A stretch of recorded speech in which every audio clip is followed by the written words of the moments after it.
Meron tayong isang order ngayon galing sa TikTok shop, cash on delivery to. Big shoutout dito sa umorder kay Ma'am Ira na taga Pasay. Taga Pasay siya. Kausap ko na kanina si JNT Rider yung magpipick up nitong item ninyo. Umorder kayo ng 250 ml. Dadaanan niya maya-maya, siguro in 1 hour daw. Nasa kabilang barangay lang siya. So gagawin natin ngayon, babalutan natin to, bubble wrap, karton, tapos bubble wrap ulit para hindi mabasag, no? By tomorrow, marireceive nyo na rin po to. Balutin na natin yun. Ma'am Ira, ito na po yung unang balot natin, bubble wrap. Okay, ayan, Pasay City para sa inyo po. Ang next na gagawin natin dito, karton, tapos bubble wrap ulit. Ma'am, ito na po yung pangalawang balot, karton. So bubble wrap sa loob, nakikita ba? Tapos karton, tapos ayan nakalagay salamat po para po sa inyo yan. Ma'am, pinapakita ko lang po sa inyo kung paano namin ibalot, no? Kasi nababasagan kami, no? Nabasagan na kami dati, nakakaya sa customer, mapapakamot ulo ka na lang talaga eh, tas sayang ang honey. So sa ganitong paraan, kaya kinakapalan namin, binibigyan talaga namin ng effort ang pagbalot. Kasi pag pinick up na to ng JNT Rider, pag napunta na to ng warehouse nila, wala na po kaming control. So babalutan din natin ng makapal na bubble wrap dito sa puwetan, sa harap din, para kahit maipit, safe siya, no?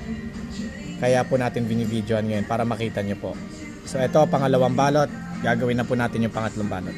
Ma'am Ira, ito na po yung end product. Tignan nyo po, no?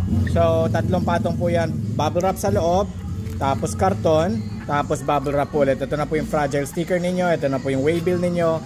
Kinapalan natin ang bubble wrap sa taas. Ganon din po sa may puwetan para safe po, para kahit maipit, no? Ma'am, may papakita po ko sa inyo para makita ninyo, kung ma-imagine ninyo kung ano tong ginawa ko, no? Para sa inyo.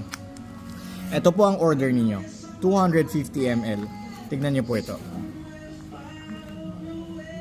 Yan po ang item ninyong marireceive.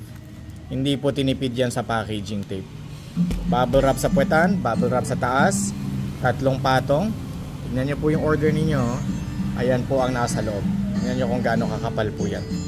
So pinapakita ko lang po sa inyo, gawa ng wala na po kaming control pag na-pick up na po ito ni JNT, no? Wala pong tipid-tipid yan. Mag-request lang din po ako sa inyo na once ma-receive po ninyo ito bukas, mapipick up po ito ngayong araw, maya-maya lang din. Pag ma-receive nyo po ito bukas, mag-request po ako sa inyo, abisuhan nyo po ako na na-receive nyo po ito, it's either basag or hindi, no? Balitaan nyo po ako kahit mag-message lang kayo o mag-comment kayo dito sa video. Boss, na-receive ko na, hindi siya basag. Yun lang ma'am, magiging masaya na ako, no? Na na-receive nyo siyang hindi basag. Nakakayang mapahiya sa customer. No, at pagka-receive nyo nito bukas, matitikman nyo na yung lasa ng honey namin sa probinsya. Igurot kami from Cordillera region. No, ang lasa ng honey natin ay citrusy, fruity taste, may pagka-prutas, may pagka-lemony taste. Ang lasa at ang kulay kasi ng honey nakadepende yan sa mga halaman na nakapaligid sa mga bubuyog, yung mga nektarya na sinisipsipan nila.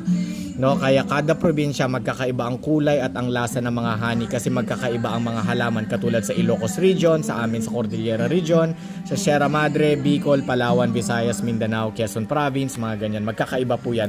Hindi po pare-parehas. So eto na po ang produktong marireceive po ninyo bukas. Maraming salamat po ulit sa pag-order. God bless po sa inyo. Ingat po palagi.